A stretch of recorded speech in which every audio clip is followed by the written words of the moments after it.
Ouais, mon Dieu. Bon, on va commencer bien là. Bonjour à vous, chers téléspectateurs. Je reprends mon sérieux là. Voilà. Bonjour à vous, chers téléspectateurs de Canal 10. Très content de vous retrouver, comme chaque samedi. Avec un léger retard, on va s'excuser. Justement, le temps de caler tout ça. Notre invité était quelque peu en retard, mais il est bien là, en pleine forme. Monsieur Dominique Virasamy, qui va nous accompagner pendant cette heure. Nous allons parler avec lui de nombreuses choses, un gros dossier. On va revoir la partie sur le RSI, la grande question du RSI, ce grand combat qu'il a entamé. Ensuite, nous parlerons d'une actualité, le Congrès des indépendants de Guadeloupe. Bonjour à vous, mettez-vous à l'aise. Partagez, comme dirait François à chaque fois, partagez. Très content de vous retrouver dans cette émission de Culture Business sur Canal 10, un rendez-vous économique, un rendez-vous où nous parlons de notre économie, celle qui nous scie, celle qu'on voudrait avec une distinction, celle qui nous ressemble, celle qui a la forme de notre identité, celle qui vit à notre rythme et qui respecte nos modalités de notre existence. Alors, je vais dire bonjour à mon acolyte de toujours, France Aimé. Bonjour. Bonjour Patrice et bonjour à tous les téléspectateurs de Canal 10. Toujours heureuse d'être là. C'est un bon moment. Où sont tes couleurs? Ben aujourd'hui, c'est le mode du jour, hein, parce que le noir et le blanc, c'est la classe, n'est-ce pas? C'est le noir et le blanc, c'est bien de bien sûr. Voilà, très bien. Moi, je trouve, voilà, c'est très bien. On change de temps en temps. Ouais, Tout est changement, en fait. On est d'accord? Oui, il faut. On n'est plus la personne dire. Tout à fait. Ok. Voilà. Bien, tranquille. Bon, alors je vois que tu as fait un témoignage à notre hôte du jour. Moi aussi, j'ai essayé de m'apprêter puisque quand on reçoit un couturier, il faut s'organiser. Il faut s'organiser. Donc voilà, j'ai essayé de lancer Family Développement qui fait ça. Et donc, on les avait reçus d'ailleurs. Oui, tout à fait. Donc je vais donner la parole à Monsieur Virasamy Dominique, qui est Monsieur Élégance aussi, il faut le souligner. Non, mais c'est vrai, hein, c'est un monsieur pour Bougavine en côté. Toujours bien apprêté, très élégant. Bonjour. Avec lui, coordonné, pas mal chaussé. Voilà. Bien chaussé. C'est vrai ça. Dominique, qu'en fait? Ah ben là, avant de nous ouvrir la ronde, en cas tient particulièrement à voyer un grand coup de main à toute créolophone, puis d'avoir que hier c'était journée à créole, langue créole, et donc Patrice et François Aimé, donc c'est un honneur et un bonheur pour moi d'ouvrir la ronde pour dire tout le monde qui a marqué, qui a lu et qui a parlé créole, un bel bonjour, et avait fait un petit clin d'œil particulier à un écrivain qui est M. Timalo, qui sortit un deuxième tome de livre qui a créé Diablesse. Premier là, c'était Diablesse. Deuxième là, pourquoi acheter? Mais on a acheté, puisque le premier là, écrit totalement en créole, un pavé d'au moins 5 cm, écrit totalement en créole, une belle histoire à folklore, à magico-religieux, mélangé à magico-religieux. Et donc, c'est un plaisir pour moi de faire un bel coup de force et inviter déjà auditeurs et téléspectateurs à Kilti Business, de emparer de livres là, ça, de tout livre qui m'a en créole d'ailleurs. Mais si là particulièrement, il frappe moins parce que c'est la première histoire en créole qu'en lit et qu'on prend plaisir à lire et que deuxième là dans l'attente d'acheter pour connaître la suite. Il sortit ça va faire. Si on est numéro, nous avons crié. Alors non, pas les numéros, mais c'est un qui font plaisir, moi, voyez, puisque c'est fils à Jean-Claude Malo qui était en politique à Bouillante. Voilà. Oui, mais vous avez fait bien de dire ça, puisque c'est un bouc aussi qui a manqué dans le paysage là, parce que c'est un bouc qui a fait les choses, mais avec talent, énormément de talent. Et ça, c'est un bitin que nous avons remarqué. Alors, aujourd'hui, là, nous allons parler des plaisir habitants, on a long sujet. Nous savons que vous animez depuis un bon petit bout de temps par une question qui a préoccupé les indépendants. Donc, il était ni la genèse d'un mouvement, encore appelé que c'est le président le SNEG, qui est, non, ça c'est Sauver notre entreprise guadeloupéenne. Donc, en cas de rappelez-nous dans quel contexte le SNEG créé et depuis combien de temps? Alors, si vous pouvez permettre, nous qui dévier en français, puisque nous n'y aussi des compatriotes, des mondes de l'autre bord qui vivent ici, qui chefs d'entreprise et qui pas forcément qu'à comprendre langue créole là. Donc c'est pour cela que on va quand même, puisque on va mixer, sous le principe, nous les Guadeloupéens, nous parlons français et créole, mais les Français qui sont ici, qui sont légalement déclarés dans leurs entreprises, puisque notre rencontre aujourd'hui est basée pour les indépendants déclarés. Et donc, par conséquent, ce serait intéressant que ce que nous avons à dire puisse être compris de tout le monde.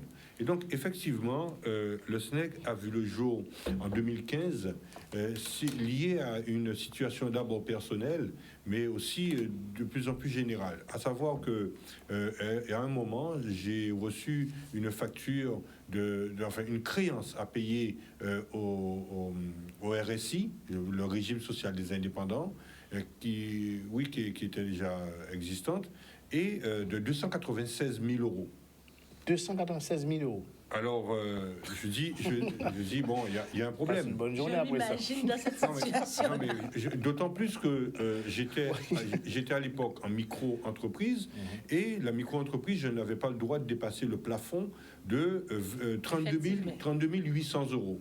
Alors, je me suis interrogé comment... Alors, ça voudrait dire que j'ai un chiffre d'affaires comme Amazon ou autre, sans faire de publicité, ou alors que je dois peut-être 50 ans de cotisation au RSI. Donc quand j'ai commencé à chercher, j'ai commencé à comprendre un petit peu. J'ai appelé quelques amis qui étaient dans le même cas que moi, et on a fouillé, et on est tombé sur quelques associations de l'Hexagone qui étaient en combat, en lutte.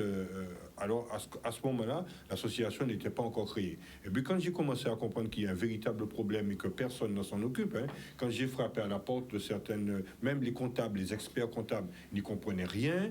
Il y a des huissiers que je connais qui ne comprenaient rien au système de calcul. J'ai dit, bon, il y a peut-être quelque chose à faire là.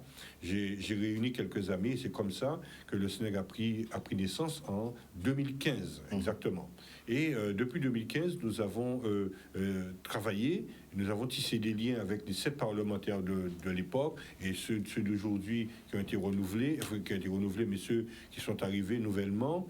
On continue à travailler avec eux avec une certaine réussite, et notamment sans prétention, mais jusqu'à aujourd'hui, nous n'avons peut-être pas pléthore de dossiers depuis 2015, mais tout de même, nous avons un taux de réussite dans les arbitrages directs ou au tribunal qui frôle les 80%, donc ce qui veut dire que nous connaissons notre boulot, puisque quand nous contestons quelque chose, il ne s'agit pas pour nous d'attaquer le directeur de la sécurité sociale, d'attaquer la directrice du recouvrement des URSSAF, mais je m'attaque au système, je m'attaque aux textes de loi qui font qu'il y a des lois qui sont appliquées sur le territoire français de l'Hexagone et qui ne le sont pas ici. On verra ça tout à l'heure. Et donc, du coup...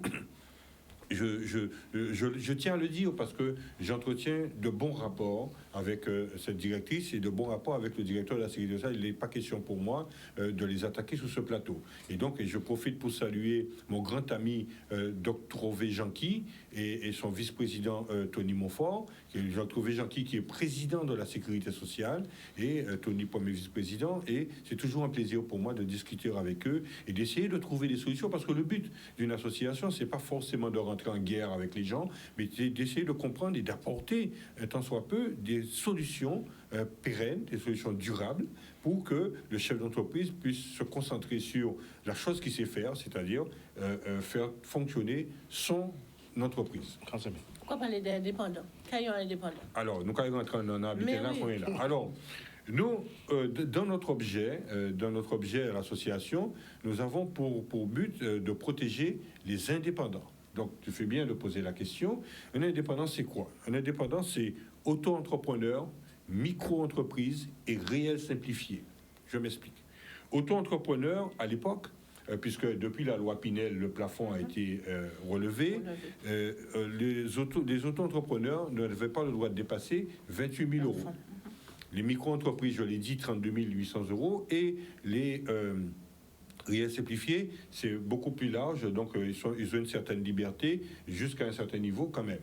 Et ce qui est important à dire, c'est que c'est pour ça que je suis toujours un petit peu en colère, entre guillemets, c'est que on observe que l'auto-entrepreneur et la micro-entreprise, ils sont taxés sur leur chiffre d'affaires.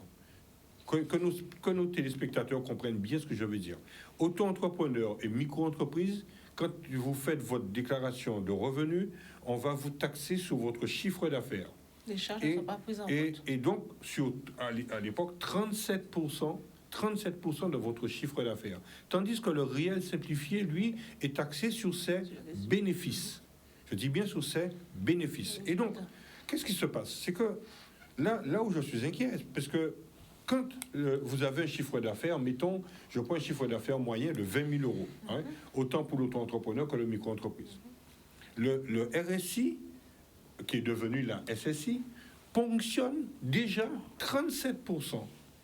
Ce qui veut dire qu'il vous reste, sur 20 000 euros, il vous reste 37%, 65. D'accord? Et donc, mais là, vous n'avez pas encore payé les loyers de l'entreprise de l'année. Aucune charge, en fait. Aucune charge fixe. Loyer, eau, téléphone, prêt bancaire, s'il y en a, en fait, tout ce qui va avec. Donc, mais il ponctionne déjà pour satisfaire la cotisation sociale. Pour les micro-entreprises, c'est pareil, j'ai pris un volume de 27 000 euros. Tandis que le réel simplifié, lui, il est taxé sur ses bénéfices.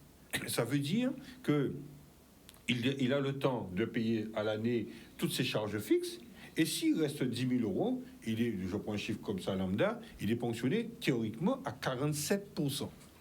Mais rassurez-vous, j'ai ma secrétaire ici présente qui fouille dans les règles et les règlements et les lois comme moi-même, et nous sommes tombés sur un petit fascicule qui a été édité par le RSI, qui est marqué « Guide pratique de vos cotisations sociales dans les Outre-mer ». Ça m'a interpellé. Parce que jusqu'à présent, je croyais que l'article 1 de la Constitution la Constitution française disait que la France est une et indivisible.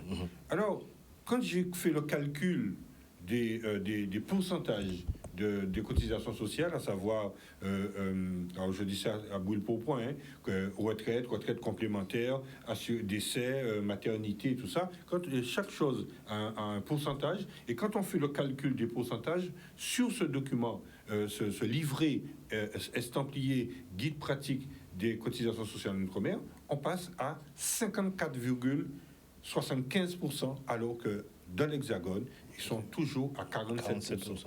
Donc il y a une discrimination marquée, et avant-hier, nous étions avec notre avocat, maître Dominique Deporc, hein, qui effectivement s'étonnait de cette discrimination, et qui va faire... enfin, nous allons discuter de ça le 3 avec lui au WTC. Et donc, juste une chose, il faut préciser aussi que on ne parle pas on parle de cotisation de retraite aussi. Hein. Oui, alors... Il faut préciser, parce que quand les gens, le téléspectateur va croire que on nous ponctionne, alors, tu fais bien d'en parler, pour que nos téléspectateurs comprennent bien la mécanique. Quand vous êtes salarié, je dis bien salarié dans une entreprise, vous avez votre salaire, et le patron paye pour vous aussi, puisque c'est le volume financier brut, hein, et paye dans ce qu'il doit vous donner comme salaire, est intégré la cotisation sociale. Tout à fait. D'accord, pour le salarié. Et donc, pour chiffrer un petit peu, quelqu'un qui aurait un salaire autour de 1 500 euros, ce sera entre 500 et 600 euros de cotisation sociale. Je dis ça à boule pour point, grosso modo. Et donc, ça, c'est le salarié. Maintenant, le chef d'entreprise, quand il est indépendant, hein, je dis bien indépendant, quand il fait sa déclaration de revenus, ce qu'il va être, la créance qu'il devra payer va être dédiée à ses cotisations sociales. Et dans les cotisations sociales, il y a les retraites. Voilà, il faut bien préciser ça. Il y a les retraites. En fait, je suis la santé qualité, mais santé qualité, mais ça, on veut dire, c'est que c'est un vrai problème. Parce que moi, quand compagnie entrepreneur, on peut dire que au casse-tête chinois. D'autant plus, permets-moi de t'interrompre, d'autant plus que ça qui est plus grave, c'est que vous avez dans les indépendants des personnes, surtout ceux qui sont en réel simplifié, ou même ceux qui sont en SAS ou en SASU, qui sont des actionnaires, parfois non majoritaires, mais qui perçoivent des dividendes. Tout à fait. Eh bien, figurez-vous que le RSI ponctionne ces gérants d'entreprise, je dis bien gérants, Président gérants, il leur ponctionne à 60% de leur, sur les dividendes, 60% qui rentrent dans les caisses du RSI pour les dividendes de l'entreprise. Alors, la question que j'ai posée aux parlementaires, c'est que j'arrive pas à comprendre, puisque un gérant, quand il perçoit ses dividendes, cela devient un revenu. Et donc, si c'est un revenu, ça doit être frappé par le sceau du fiscal, c'est-à-dire les impôts. Et donc, je ne comprends pas comment le RSI arrive à ponctionner. Tu peux continuer. Question-là revient. Depuis qui ta situation là, ça comme ça? Alors, il faut savoir que avant, les chefs d'entreprise cotisaient à 3 caisses. La Cancava, la Cavinor et il y a un troisième. Organique. Exactement, organique. Et donc, du coup, en fin 2005, alors que Jacques Chirac était président de la République, M. Renaud Dutreil a décidé qu'il fallait rassembler les 3 caisses parce que tout le monde se plaignait du fait qu'on ne savait pas qu'est-ce qui a été payé à la Cavinor, qu'est-ce qui a été payé à l'organique. Il y avait tout un bordel. Et puis, chaque fois qu'on demandait des renseignements, on n'avait jamais la bonne réponse ou pas du tout de réponse. Renaud Dutreil a décidé de faciliter tout ça et donc il a rassemblé les trois caisses en une seule caisse. Et moi, j'étais tout à fait d'accord, puisque je me souviens qu'à l'époque, je crois que si je dis de mémoire, c'est Joël Lebeau qui était président de la Chambre de métier. Il nous avait interrogé sur notre approche de cette fusion des 3 caisses, et j'étais parfaitement d'accord, puisque moi, je me suis dit, là, s'il y a une seule caisse, là, on va payer une seule créance, et tout sera réglé, sera réparti, comme cela se fait en Allemagne aujourd'hui. En Allemagne, vous payez quelque chose, et c'est l'État qui répartit directement. Bon. Et donc, du coup, il a créé ça en 2006. 2006, fin du règne de Jacques Chirac, et 2007, arrivée de Nicolas Sarkozy. Et il se trouve que nous étions d'accord pour cette fusion, mais on a très vite déchanté. Parce que en 2008, le RSI s'est doté à la création en 2006, et je fais juste un petit arrêt dessus, c'est très important. Il y a une ambiguïté par rapport à la création du RSI. Parce que les textes de loi disent qu'il faut qu'il y ait un RSI par département. Or, la Guadeloupe n'était rien d'autre qu'une succursale de la Martinique, puisque c'était la Martinique qui gérait la Guadeloupe. Ça pose déjà un problème. Deuxième chose, il y avait 2 possibilités pour la création du RSI. Soit qu'elle existait par rapport à l'ordonnance de 2005, ou soit qu'elle existait par approbation des statuts par le préfet du département. Et là, ça pose un problème.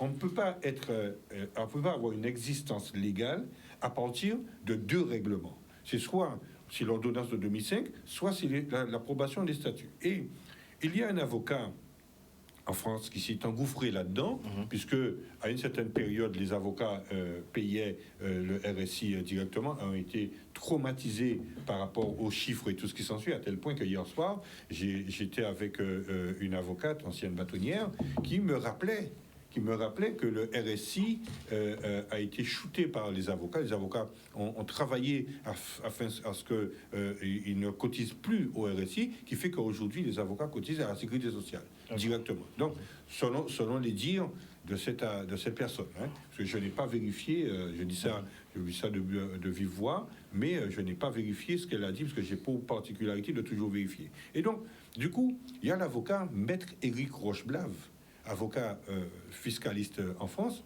qui a attaqué le RSI et qui a gagné dans 3 tribunaux. Pour la simple raison qu'il a exigé du RSI qu'il puisse présenter son affiliation aux mutuelles de France en vertu de l'article 411-1 du Code de la mutualité. Parce que pour pouvoir collecter de l'argent au titre de cotisation sociale, il faut être dans un circuit bien précis. Et ayant gagné, les gens pourraient dire, mais il continue quand même, le RSI continue. D'accord? Mais là où nous sommes inquiétés, c'est que le RSI, après cette histoire de l'avocat, ils ont demandé à la sécurité sociale de leur attribuer une DSP, une délégation de service public. Alors on s'est posé la question, si l'existence du RSI était confirmée à l'époque où il y a eu des plaintes de l'avocat, pourquoi ont-ils été chercher une DSP ou pas besoin de DSP sous légal? Sous légal, quoi, pas besoin de DSP. Et nous avons fouillé et on s'est rendu compte là aussi qu'il se posait un problème, c'est que le RSI a obtenu la DSP en contradiction de l'arrêt Poussé-Pistre qui stipule clairement que pour aller sur une DSP, délégation de services publics, et les administratifs des collectivités seront d'accord avec moi, pour aller sur une DSP, il faut ce qu'on appelle une mise en concurrence. Or, le RSI était tout seul sur ce marché-là. Ça pose un problème de légalité d'existence. On te pose une autre question. On est indépendant en Guadeloupe. Qui a expliqué toutes ces informations-là, ça? Eh ben, c'est le rôle du SNEG, et puis c'est pour ça qu'on multiplie nos conférences à droite et à gauche. Hein. On a été en Maille Galante, on reprendra notre bâton de pèlerin après notre congrès. Donc ça veut dire que le RSI même pas qu'à l'information là comme il faut. Non, parce que... RSI plateforme, ça passe simple. Non, en plus que c'est pas simple, eux, ils appliquent bêtement, stupidement les règles, sans se poser de questions. Et c'est ça qui est dramatique, parce que quand on vous dit que vous avez le droit de contester, eh bien, déjà, il faut prendre un avocat pour que ça passe par un tribunal. Mais moi, je court-circuite ça, puisque j'ai une association, j'ai droit d'exposition et j'ai droit de contestation. Et donc, moi quand on rentre en Zoayo, en Cadio, ça en est adio. Avec le respect, c'est pas la peine de rentrer bille en tête contre ces alors, Dominique, alors, nous allons essayer d'être clair, parce que les lacs affiliés tellement vite, et l'union l'obita vrai, surtout sur la partie du Congrès. Alors, différents et qu'est-ce là qui était là, ils ont remplacé par un autre système qui c'est le SNV2. Nous allons essayer de résumer pour éviter, parce que ensuite, dis-moi, arrêtez-moi si on y est. Ils ont remplacé ça par le système SNV2 qui lui-même causait un certain nombre de problématiques, et ce qui fait que ça a une lourde conséquence par les entrepreneurs qui trouvaient avait un certain nombre de monde qui suicidaient, avait en lot arriéré qui viennent, en lot problématique à mauvaise évaluation parce qu'ils perdent des bases de données, et ils ont entré dans le combat là ça pour essayer de faire en sorte que l'État mette un média dans ça et arrêter souffrance à ces gens ça. Clairement, est-ce que nous pouvons avancer ces questions-là ça? Oui, alors très rapidement, lorsque en 2008, le RSI s'est doté d'un logiciel qui s'appelle, parce que le RSI c'est la maison, et donc il sait pouvoir fonctionner, il a commandé ce qu'on appelle un logiciel. Mais le logiciel, pour ceux qui sont férus d'informatique, n'est rien d'autre qu'un programme. Et donc, pour que le programme puisse fonctionner, il lui faut des données. Et donc, ils ont été chercher les noms, prénoms, immatriculations dans le logiciel Taïga des URSSAF et le logiciel SCR, qui est la banque des retraites, les noms, prénoms des retraites, des cotisations et tout ça. Et quand ils ont marié les trois systèmes, SNV2, le logiciel SNV2, le logiciel Taïga des URSSAF et le logiciel SCR de la Caisse des retraites, il y a eu une incompatibilité. C'est pas moi qui le dis, c'est la Cour des comptes qui le dit. Il y a une incompatibilité et cela a créé un bug informatique qui, jusqu'à aujourd'hui, en 2022, n'a jamais été réparé. Et le RSI continue à utiliser, la SSI maintenant, continue à utiliser ce même logiciel qui a causé des dysfonctionnements. Il y a des gens comme moi, j'ai reçu 3 immatriculations alors que je n'ai qu'une seule entreprise. Et il y a des gens qui étaient à jour de cotisation, on leur a réclamé de l'argent. Il y en a qui n'étaient pas à jour, qui se sont retrouvés à jour. Il y a des gens qui étaient à jour et qui ont été radiés. 200 000 euros. 296 000 euros. Mais je les ai bien répondu et l'affaire était claire. Français, moi, ça, je veux comprendre. Est-ce que la situation là, on a décrit là, c'est une situation propre à la Guadeloupe? Ah non. Tout département à force, l'Hexagone et les départements territoires d'outre-mer. Et donc, ce qui veut dire que le problème est beaucoup plus large. Il est beaucoup plus large. C'est ça. Et donc, même si je me réjouis de mener ce combat, mais je suis un petit peu en colère de voir que les associations avec qui nous travaillons en France ont un petit peu lâché le mordant. Et donc, mais on va ranimer la on lâche pas.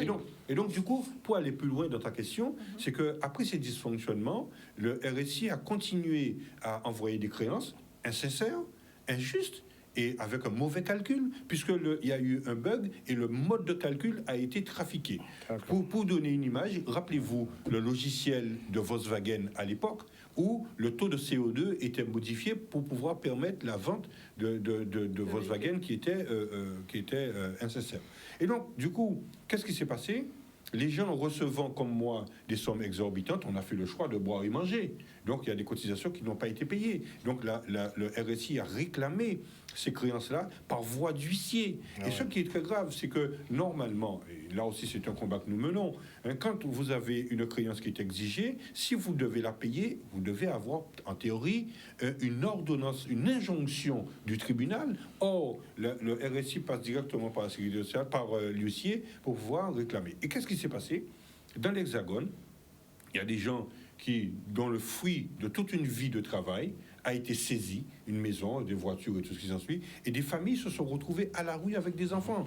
Qui fait que, pourquoi ? Parce que ces chefs d'entreprise, ayant été spoliés par leurs biens, pour leurs biens, se sont suicidés. Et c'est une moyenne en France de 187 suicides par année. Aujourd'hui, en Guadeloupe, nous n'avons pas vraiment des chiffres parce que nous avons une certaine pudeur chez nous en Guadeloupe. Quelqu'un qui se suicide, on ne dit jamais pourquoi il s'est suicidé. Mais en France, puisque si nous menons un combat, c'est pas un combat pour la Guadeloupe, c'est un combat pour l'Hexagone et pour les Outre-mer. Et nous allons justement mettre à plat. Français, mais après, il faut qu'il explique 2 secondes, après la parole, il faut qu'il dise nous, est-ce que ça sont terrain qui est sur le terrain juridique, s'il y a une défaillance. Donc, vous pouvez expliquer nous après ça, après question français. Moi, je veux ça, par qui étape entrepreneur a passé, les gens qui joignent vous, pour trouver une solution à dans situation avec RSI. Alors, qui ça a passé? Alors, François, ta question est magnifique et je l'aperçois avec bonheur. Magnifique. Magnifique. Et je l'aperçois avec bonheur parce que malheureusement, quand nous recevons, ma secrétaire et moi, des appels de détresse, la personne est déjà au fond du goulot. C'est ça. Alors qu'il y a des alertes. Je le dis pour que les gens comprennent. Quand vous recevez une contrainte par huissier ou même avant par les URSSAF ou la Sécurité sociale, par l'huissier, vous avez 15 jours pour réagir. N'attendez pas, ne prenez pas le courrier, déposez-le là, puisque par cette contrainte, on vous donne l'opportunité de pouvoir contester légalement ce qui vous est réclamé, parce que l'article 1353 du Code civil permet à l'individu d'exiger de l'institution qu'elle prouve la créance. C'est ça la loi. C'est ça. Parce que moi, nous avons un taux de réussite parce que nous utilisons les lois. Donc, il faut y agir tout de suite. Tout de suite.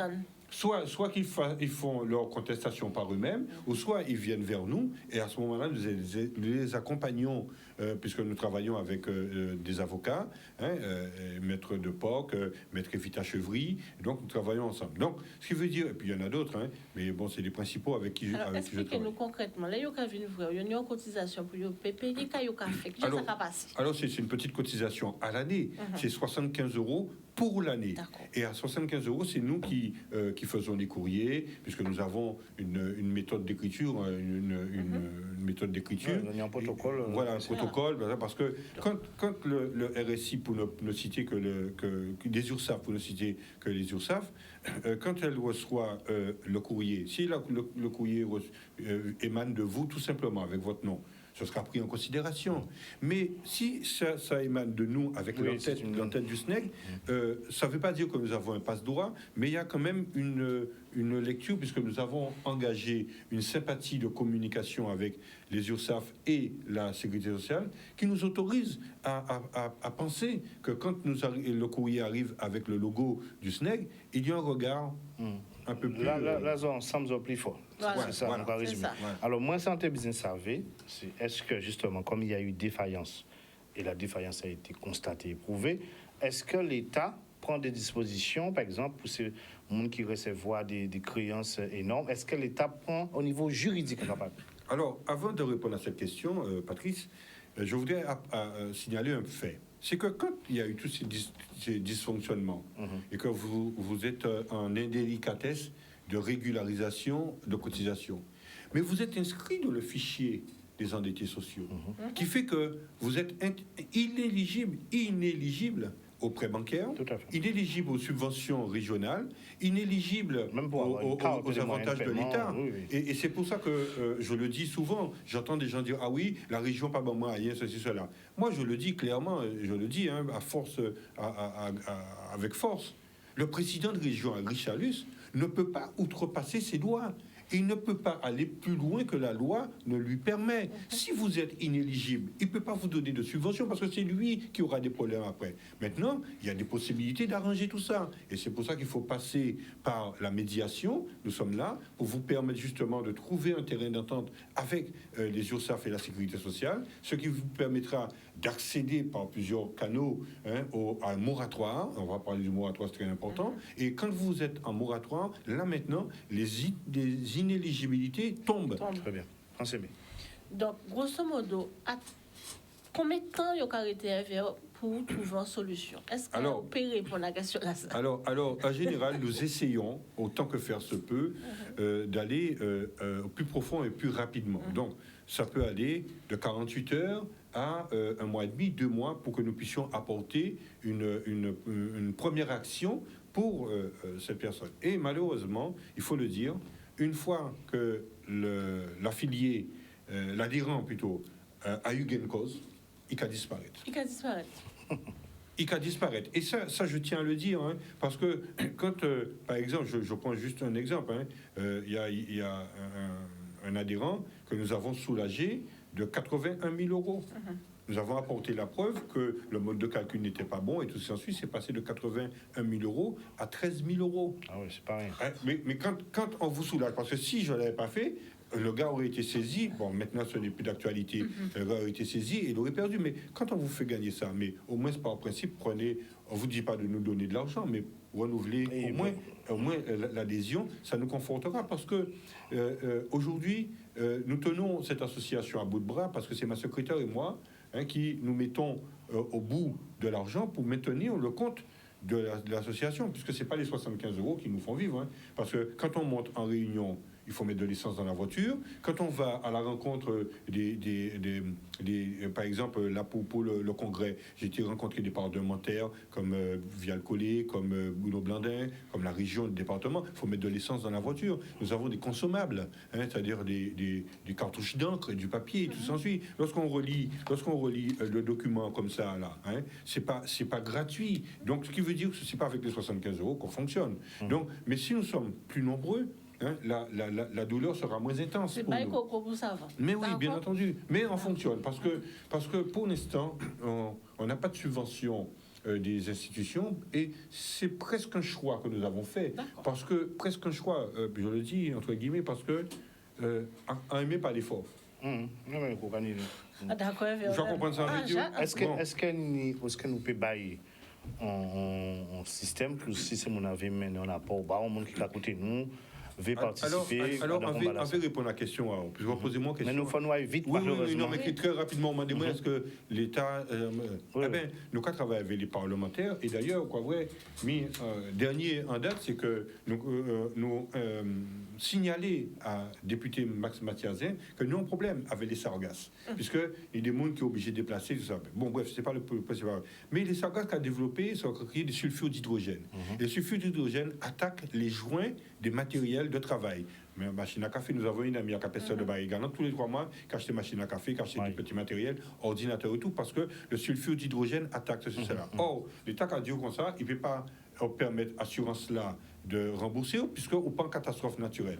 Et donc, nous demandons, Max Mathiazin, de sucrer ministre des Outre-mer à propos de là, et il faut en réponse, nous faisons copie avec laissé sa bazote tout à l'heure, il faut en réponse, au TILA, il y a prendre une décision pour obliger les assurances, dans l'avenir, à permettre aux chefs d'entreprise d'avoir une assurance spécialement par rapport aux dégradations liées au sulfure d'hydrogène. Donc, ce qui veut dire que antérieurement, rien ne sera remboursé, mais à partir du moment que l'assurance sera validée, à ce moment-là, si on a une dégradation, il y a que font une expertise et il y a que rembourser. Donc, c'est des gens qui travaillent, qui ont fait, et c'est comme ça que nous commandons les 7 parlementaires de travailler puis nous, pour nous payer pour ton gomme au maximum pour les chefs d'entreprise. Plus généralement, tu disais que le RSI a été remplacé par le SSI. Par la SSI. Est-ce que ça fonctionne mieux? Alors, j'ai bafouillé. Oui, quand bafouillé, c'est quelle question, on a ça. Réponse là, j'ai assis au petit magasin. Question pas formidable, c'est ça? Non, question là très bien. Et c'est que tu t'es ni le RSI. On va passer mon espoir en français. Nous là pour ça, mais il faut nous parler des réalités là aussi. Évidemment, tu t'es ni le RSI, qui est le régime social des indépendants. Il fait place à la SSI, la sécurité sociale des indépendants. Ce qui veut dire qu'ils ont tiré en R et on remplacé par en S. Mais ils ont conservé le même mode de calcul, ils ont conservé la même administration, le même logiciel, et donc ils vont continuer à fonctionner. D'ailleurs, au Tini des Mouns, qui est en situation de délicatesse de trimestre validé, parce qu'ils ont réclamé l'argent toujours depuis 10-15 ans, à l'époque où le RSI était existé. Juste une chose, Français, mais je me suis laissé entendre aussi qu'il y a un régime particulier d'indépendants qui permet d'être au régime commun concernant la SASU. Ah oui, non, mais ça c'est les sociétés. Les sociétés. Voilà. Mais il faut expliquer aussi. La SAS, c'est la société par action simplifiée. Et ça permet d'être au régime exactement comme salarié. Et ça tombe très bien, la question est bonne, puisque j'invite tous les indépendants, auto-entrepreneurs, micro-entreprises, réelles simplifiées, qui aujourd'hui, avec la loi Pinel, ont un plafond de 176 000 euros pour les métiers marchands, et je crois, sauf erreur, de 70 000 euros. 72 000 euros pour les métiers de service.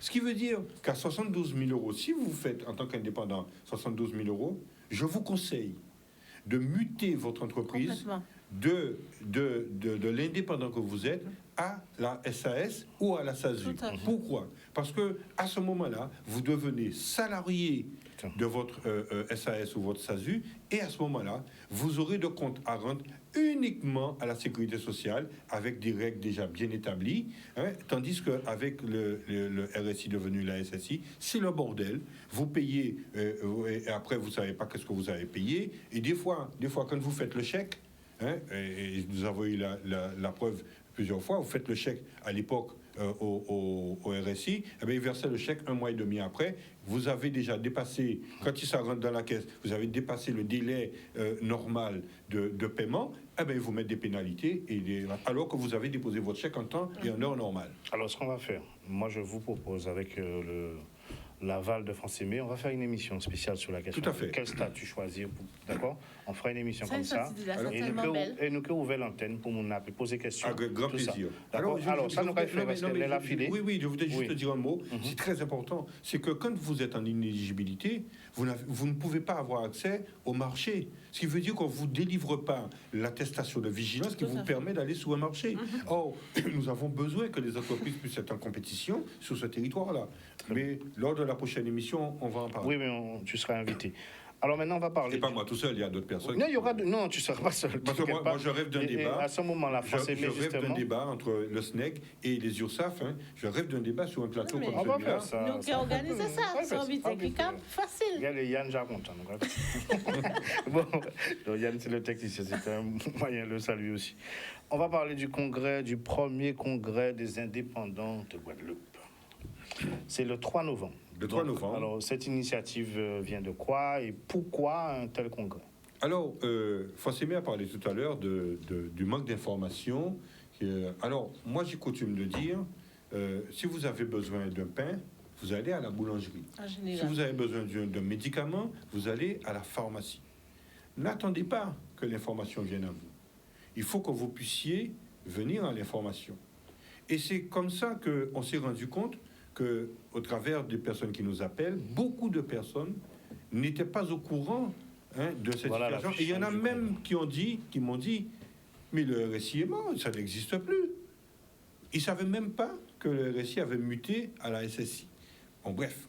Et donc, nous avons décidé d'apporter l'information aux chefs d'entreprise, d'abord aux indépendants, auto-entrepreneurs, micro-entreprises et à simplifier, mais nous sommes ouverts à ce que l'entrée est libre à toute personne, SAS, SASU, ou même le simple citoyen ou le futur chef d'entreprise qui souhaiterait avoir des informations. Et c'est pour ça que dans notre démarche, on avait prévu beaucoup de choses, mais on est revenu à plus de simplicité, qui fait que le 3 novembre, de 9h30 à 15h, nous allons avoir au rez-de-chaussée du CWTC ce qu'on appelait des ateliers. Les ateliers, ça veut dire qu'il y aura un espace dédié à plusieurs personnes, dont la région, qui viendra expliquer les aides et les subventions, comme l'ARDA et l'ARIS. Vous avez le conseil départemental qui viendra parler des personnes âgées et notamment des retraités, des indépendants. Vous avez Cap Excellence qui sera présent, qui va expliquer un petit peu le travail qu'il fait sur son territoire envers les chefs d'entreprise. Il y a la FTPE qui sera présent, qui va expliquer la mutation enfin, ils sont libres de faire ce qu'ils veulent, mais qui va expliquer la mutation de l'indépendant vers la SAS et autres. Vous avez Jean-Noël Falga, qui est de la Fédération anti-Guyane des professions libérales. Et donc, je voulais dire un petit mot sur les professions libérales tout à l'heure, si j'ai le temps. Et donc, il sera là pour vous expliquer un petit peu la situation des professions libérales. Il y a d'autres personnes comme la CCI, évidemment, et puis il y en a d'autres, pardonnez-moi, j'ai pas tout en tête. Une question qu'on m'excuse parce que... Voilà. Alors, par rapport à ces différentes interventions, est-ce qu'on aura... Ce sont les ateliers du matin. Voilà. Est-ce qu'on aura des techniciens Tout à ou fait. est-ce qu'on aura des élus? Parce qu'on a... Faut pas, comme tu as dit en préambule, en cas dans ce sens-là, on a dit que nous ne sommes pas là pour faire conflit, mais nous voulons dire un langage de vérité. C'est-à-dire que des fois, on a des politiciens qui viennent répondre à des questions et ces réponses-là pas à la hauteur. Alors, donc, vaut mieux que... C'est ça nous a posé la question. Est-ce que c'est des techniciens? Ce sont, par exemple, pour la région et le département, ce sont des techniciens qui seront là. Ce sont des administratifs. Et je veux vraiment saluer je ne suis pas le porte-parole de la région, mais là, on va mettre un bon, il faut dire bon. Oui, non. La région a suffisamment été vilipendée. Moi, j'ai eu l'occasion de discuter avec des responsables, des techniciens qui s'occupent de l'ARDA et de l'ARIS, par exemple, ou de la Résilience 2, qui permet aux chefs d'entreprise d'accéder à des subventions pour le petit matériel. Je peux vous dire que ces administratifs maîtrisent très bien leur dossier. Bon. Il y a peut-être des ratés, puisque dans une raquette, il y a des trous. Donc c'est un peu normal qu'il y ait, quelques ratés. Mais permettez-moi, juste avant de parler, oui, on va, je vais dire ça à la fin. Nous continuer sur le programme d'abord et après justement. On va revenir sur les professions libérales. Voilà. Alors donc, il y aura à disposition. Ah oui, donc il y aura aussi en plus. Parce que nous avons voulu donner un peu de vie à ces ateliers. On veut pas avoir que des institutions.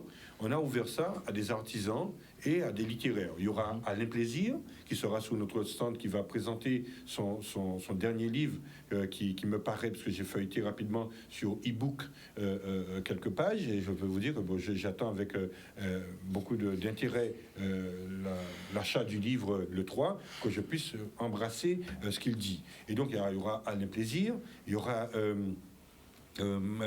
Marie-Anne Clétin qui fera du PNL. Il y a par exemple Jean-Michel Martial qui a développé, et je crois que vous avez déjà reçu Jean-Michel, 97 Connect. Je trouve un produit magnifique que les chefs d'entreprise devraient s'empresser de s'emparer. C'est très important. Il y a aussi... Je vois aussi les banques. Un artisan... Ah ouais, tout à l'heure. Nous avons un artisan verrier. Ça aussi, ça vaut le détour parce qu'il fait de la sculpture sur verre à froid. Et là, je suis stupéfait devant la classe, le produit qu'il distribue. Il y aura aussi, théoriquement, mon ami c'est René Calangean qui viendra expliquer un petit peu, puisque dans les grosses boîtes, quand vous avez des ordinateurs, vous avez besoin de ce qu'on appelle un onduleur, pour que si vous n'avez pas de courant, pour que le courant soit modulé et tout ce qui en suit. Donc, il y aura plein de gens comme ça. Et donc, si j'en ai oublié, qu'on Alors, m'excuse. je Et vois pour les banques, les assurances. nous avons fait appel à 2 banques. Bon, on ne va pas faire de publicité pour ça, mais il y en a une dont le budget est arrivé à terme, donc il ne pouvait pas être sponsor ni être partenaire, puisque pour certaines catégories, il y avait un petit droit d'entrée. Et donc, comment dirais-je, et pour l'autre, elle ne nous a pas répondu, carrément. Donc, mais c'est pas grave. Bon, vous savez, je peux comprendre qu'après Fiona, tout le monde a la tête un peu dans le guidon, c'est un peu compliqué. Mais à l'heure où je parle, je suis très content parce que nous avons été fortement accompagnés par les institutions, hein, comme la région, le département, le MEDEF, pour ne citer que cela, il y en a eu d'autres, la CCI, parce que aujourd'hui, à l'heure où je vous parle, tous nos postes sont pourvus financièrement. Tous nos postes sont pourvus. Sur le papier, on ne doit pas un centime. Donc, on est tranquille. Et je remercie encore une fois toutes ces personnes qui nous ont accompagnés. On aura l'occasion de les remercier. Et dans l'après-midi, maintenant, à 16h, il y a la grande conférence où je vais expliquer un petit peu, non pas seulement la problématique du RSI, puisque le SNEG ne s'occupe pas que du RSI, nous occupons du travail dissimulé. Parce que les gens, certaines personnes ont tendance à dire « Ouais, mais bien là, il faut nous apporter mon éveil, bien là. » Mais quand vous avez quelqu'un qui travaille de manière informelle, nous sommes sur un petit territoire. Cette personne-là vient chasser sur le territoire de ceux qui sont déclarés. Parce que ceux qui sont déclarés, ils s'acquittent des obligations administratives tous les mois, chaque année, et ils n'ont pas les recettes en face. Parce qu'en face, vous avez des gens qui perçoivent le RSA et les minima sociaux, et qui, à côté de ça, non pas seulement un job, ne font pas un job, parce qu'un job, quelque chose qu'on fait occasionnellement, mais vous avez des gens qu'on retrouve toujours au même endroit, tous les jours. Donc ce n'est plus un job, c'est un travail. Alors Dominique, justement, par rapport à cette conférence et par rapport à l'ensemble de la manifestation, qu'est-ce que tu attends de cette manifestation-là? Parce que, attends, enfin, on dit ça bien, parce que c'est important. Des fois, nous, quand on fait réunion, mais en fait, on a l'impression que tu as des gens qui viennent là pour parler. Et aujourd'hui, là, nous ne sommes plus à l'heure du parler. Il faut qu'on agisse, il faut qu'on donne de vraies solutions. Alors, qu'est-ce que toi, tu attends de ces intervenants? Qu'est-ce que l'intervenant, l'indépendant qui vient dans cette manifestation-là, qui viendra le 3, qu'est-ce qu'il va entendre et quelle est la direction de ce congrès? Alors, il va entendre du SNEG un peu plus que ce que nous avons déjà dit là, puisque nous allons apporter d'autres éléments pour que, premièrement, pour son information personnelle, pour qu'il puisse se situer par rapport à lui-même dans son grand ensemble d'obligations sociales, de cotisations sociales. Il y a des institutions comme la région, le département qui viendront expliquer leurs engagements face aux indépendants. Il y a pour ne citer que eux, il y a les députés Servat et Mathiazin qui viendront expliquer nos travaux, les travaux que nous menons ensemble. Oui. Est-ce que nous des représentants SSI là? Alors, on a fait la démarche. Alors, on y arrive. Et en plus des députés, nous aurons Maître Dominique Deporc qui viendra expliquer la méthode pour notre future plainte contre le RSI, parce qu'il y a une plainte dans les tuyaux, et là, il va expliquer la méthode que nous allons utiliser pour arriver à la plainte, parce que vous savez, c'est pas tout de déposer une plainte, mais il faut que la plainte soit recevable, il faut qu'il y ait du monde derrière. Et donc, plus on aura d'adhérents au SNEC, plus la voilure sera réduite, puisque si c'est le SNEC qui paye l'avocat, ou tout ce qui tourne autour, on ne pourra pas supporter les charges. Tandis que si nous sommes... Alors, il faut savoir qu'en Guadeloupe, nous sommes autour de 20 000 indépendants. Donc, si nous avons même 500 sur les 20 000, nous avons 500 personnes, 300, 400, 500 personnes. Quand on va intenter le procès, eh bien, la douleur sera moins intense. Alors, l'idée générale. Alors nous avions au cours de la journée prévu d'établir une convention de travail avec les institutions. Mais il se trouve que c'est un peu lourd à mettre en place quand même, puisque chaque institution a ses règles et a ses couloirs. Et donc, on ne peut pas faire un texte général et le faire signer tant par la région que le département ou le MEDEF ou la CCI. Donc, c'est pour ça que nous avons pris le parti de garder l'idée de la mise en place d'une convention de travail, je dis bien de travail, mais que nous allons le faire au cas par cas. Pourquoi? Parce que le but du SNEG, c'est de pouvoir mener des enquêtes précises sur des situations données Et ces enquêtes permettront à ces institutions d'amorcer et d'affiner leur politique économique. Je prends un exemple. Nous luttons, et je m'apprêtais à le dire, nous avons parlé du travail dissimulé, mais nous luttons aussi contre l'utilisation de l'eau dans les entreprises. Parce que quand une entreprise n'a pas d'eau, elle est obligée sanitairement, elle est obligée de contraindre de fermer. Et quand elle ferme, elle libère les employés, mais pour autant, il a l'encours, c'est-à-dire la journée de travail de l'employé est acquis, les cotisations sociales, l'eau, le téléphone, tout ça est payant. Or, il n'a pas de recette. Donc, nous avons déjà mené une enquête sur ce point-là, mais quand nous serons avec les institutions, signer une convention, nous allons mener des enquêtes beaucoup plus larges, ce qui, sur un volume, un pourcentage de chefs d'entreprise beaucoup plus volumineux. Donc, ce sera très bien. Et à ce moment-là, pour l'eau, par exemple, la région ou le SMEAG pourra comprendre que le chef d'entreprise, il a deux factures qu'il paye. La facture de l'eau de son domicile, mais aussi la facture de l'eau de l'entreprise. Mais si il a, par exemple, comme en 2018, sur 365 jours, il y a eu 117 jours de coupure d'eau en Guadeloupe. Ce qui veut dire que l'entreprise n'a travaillé que 250 jours. À quel moment il génère des bénéfices pour pouvoir payer ses factures et payer ses cotisations sociales? Alors, deux questions pour toi. Alors, la première, c'est concernant les conflits sociaux aussi, avec toutes ces interruptions aussi. Est-ce qu'il y aura une réflexion avec du monde de l'entreprise sur ça, sur comment rentrer en dialogue pour faire en sorte qu'il y ait moins, parce que chaque fois il y a un barrage en côté, c'est la même situation-là, c'est les entrepreneurs aussi qui vont devoir assumer cette perte sèche. Alors, la deuxième question, c'est que j'étais étonné de voir parmi tes invités le MEDEF. J'aimerais savoir quelle est la pertinence, attendu que le MEDEF représente les grandes structures, et là nous parlons des indépendants, des petites entreprises. Alors, il faut savoir que chez le MEDEF, il y a aussi des indépendants. Ah bon? Oui, parce que le MEDEF, c'est pas contrairement à ce qu'on pense, c'est pas des grosses entreprises, c'est tout le monde. Parce que on a tendance de dire le MEDEF, mais c'est UDE MEDEF, Union des entreprises MEDEF. Donc, ça veut dire qu'ils sont ouverts à tous ceux qui veulent rentrer chez eux. Mais ce qui est important, c'est que le MEDEF a des,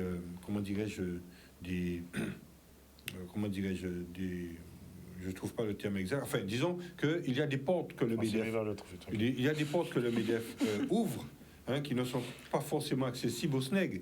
Et c'est pour ça que c'est important d'avoir un partenaire comme le MEDEF qui nous accompagne. Tu parles de grandes portes, là. Qui nous accompagne.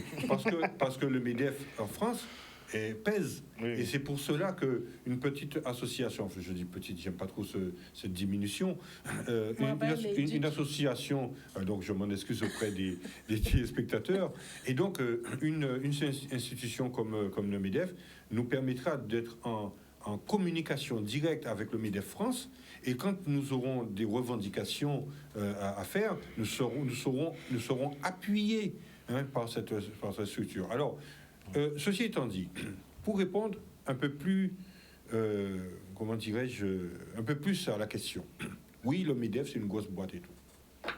Mais moi, je parlais des problématiques. Oui, non, mais pas le MEDEF, par rapport à la problématique des indépendants. J'ai un peu répondu, puisque oui, tout à fait. Le MEDEF a des indépendants dans ses affiliés. Mais je voudrais tordre le cou à quelque chose. On a tendance à dire, ouais, c'est les gros, tiens, il y a de l'argent, bien. Je suis un chef d'entreprise. Il a investi son argent. Il utilise les règles qui lui sont données. Maintenant, je ne vais pas m'attaquer à un patron comme je sais pas moi, comme Vial Collet ou autre, parce que tout simplement, le gars, c'est un chef d'entreprise, comme tous les chefs d'entreprise. D'accord? Il utilise c'est pas des règles que je cherchais. Enfin, j'oublie le terme. Il utilise des règles qui sont établies par la France. Donc, je m'attaque à un système. Si je dois m'attaquer, je ne vais pas m'attaquer à M. Vial-Collet, je vais m'attaquer au système qui lui permet justement de faire certaines choses. Il y a le système, comme on dit, mais il y a aussi ce qu'on en fait. Et moi, là, en caractère, c'est ça. Non, mais moi ce que je dis... Qu'on soit clair. On n'est pas la question, je reviens sur ma question. Je demande la pertinence par rapport à la problématique. Tu as répondu à la question. Oui. On n'est Oui, il pas a contre le répondu. MEDEF. L'émission s'appelle Culture Business. Culture Business. Business, OK? Donc, business, c'est à toutes les échelles. Alors, maintenant, on va comme l'a raffiné. Alors, Dominique, congrès là, comme non, c'est le premier, ça sous-entend que tu veux l'inscrire dans la durée. Tout à fait. Donc, c'est ton objectif, toi.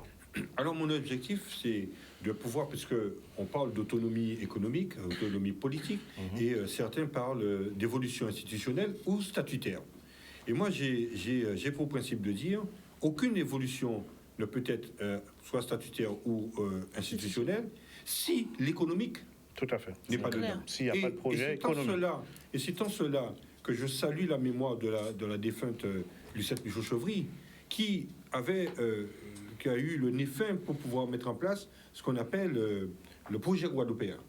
Et pour ceux qui ont eu la chance de dire ce projet, La déclaration de Bastien. les entreprises ont été sollicitées, les avocats, les entreprises, les agriculteurs, enfin, tous les corps de métier ont été sollicités. Et je trouve cela merveilleux et logique, parce que aucune société ne peut fonctionner, même si demain matin nous devenions indépendants.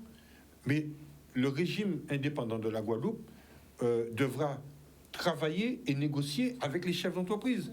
Donc, il est important aujourd'hui de connaître la situation. Et c'est pour cela que nous, au SNEG, nous avons, après ce congrès, avec les conventions que nous allons signer avec les différents partenaires, nous allons mener des enquêtes particulières pour avoir une photographie prospective en temps réel de la situation économique de notre pays. Parce qu'aujourd'hui, on ne sait plus qui fait quoi. Je vous donne un exemple. On rencontre des gens, je suis désolé, mais je suis désolé, mais je suis comme ça. On rencontre des gens qui sont dans des carrefours et qui vendent des produits de bouche, de la nourriture. Mais ces gens-là oublient ou ils ne savent pas que quand vous faites la vente de produits de bouche, le repas doit être maintenu à température constante. Il faut que l'entreprise puisse avoir ce qu'on appelle une assurance responsabilité civile. Parce que si moi j'achète un repas chez toi, Patrice, et que j'ai une gastro ou j'ai un problème quelconque, je rentre à l'hôpital, on m'enlève 3 mètres de boyau, eh bien, il faut que mon assurance puisse se retourner contre quelqu'un quand même. D'accord? Et donc, il faudrait faire une photographie prospective réelle de la Guadeloupe pour que ceux qui parlent aujourd'hui de, comment dirais-je, d'évolution institutionnelle puissent avoir les clés. Et je me permets rapidement, très rapidement, il faut qu'on en parle, les professions libérales. Les professions libérales sont gérées par un autre régime qui s'appelle la CIPAV. Et là, c'est encore un plus gros problème, puisque déjà, le RSI, à la limite, ici, il y a des interlocuteurs, mais à la CIPAV, il n'y en a pas du tout. Vous recevez non pas des documents de la CIPAV, mais vous recevez des documents d'huissier par la CIPAV. D'accord. Et donc, du coup, c'est très grave, parce que ils veulent rien entendre. Ils vous envoient une créance à payer, il faut payer. Mais, depuis 2019, la loi a permis aux fonctionnaires, aux salariés et aux retraités qui partent à la retraite, qui sont déjà à la retraite, de cumuler une entreprise, un auto-entrepreneur de préférence, pour avoir une augmentation de leurs revenus de fin de mois. Oui. Ça, c'est légal. Et qu'est-ce qui se passe? C'est que comme c'est très rapidement, vous êtes obligé de cotiser comme un chef d'entreprise normal. Et pour autant, l'argent que vous versez à cette CIPAV est à fond perdu, parce que quand vous décidez, après 3 ans de petite entreprise, d'arrêter, vous ne retrouvez pas ce que vous avez cotisé dans un supplément de votre pension de retraite. Donc, ce qui veut dire que le boulot, il est encore énorme et vaste. Alors, le boulot est énorme, vaste. Nous, on doit quitter les lieux pour laisser place à la prochaine émission. Dominique, on se retrouve le 3. Je suis très content parce qu'on a eu un petit peu de temps pour pouvoir parler. Oui. C'est très bien. Nous serons avec justement le SNEG et toute ton équipe en tant que partenaire, puisque nous serons sur place avec sans doute une équipe. Alors, je voulais saluer aussi la présence de cette nouvelle structure qui est le CPME. Oui, donc, monsieur Jean-Christophe Belvière sera aussi notre invité bientôt. Donc, le travail se fait. Donc, nous, on va te souhaiter bon vent à ce premier congrès et qu'il arrive à ses objectifs, que l'année prochaine, qui est aussi, et qui est surtout du concret.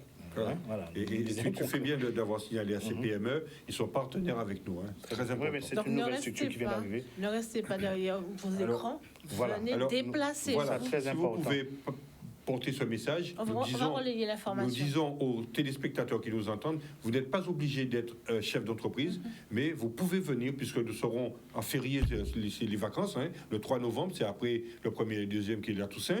Donc venez depuis Oui, le il faut matin, absolument que les gens venez viennent, le parce matin, que- puisque vous avez des informations à prendre pour vos enfants, pour votre cousin et tout ça, mais venez Non, il faut à nos ateliers. absolument qu'on sorte, on cesse de rester seul face à des situations, des difficultés. Venez prendre l'information, c'est très important. Français, mais pour Vous conclure, pas savent. voilà. Nous fait un message à passer. Merci à Culture Business. Merci à toi de ton soutien, merci à ta secrétaire, son dévouement. Françoise Cummings. Françoise Cummings. Alors, merci à tous. Bon appétit à vous, ceux qui nous regardent. Monsieur Yann Foss. Et merci à toute l'équipe de Canal 10. Je rappelle qu'il y a une équipe qui est à Saint-Malo et qui fait un excellent travail. Donc, suivez tout ça. Quotidien, ouais. Donc, Canal 10, big up, nous capons manœuvre. Et puis, à très, très, très bientôt, Dominique. Nous avons le 3, nous qui est là. Tiens, Béred, salut à vous. Salut.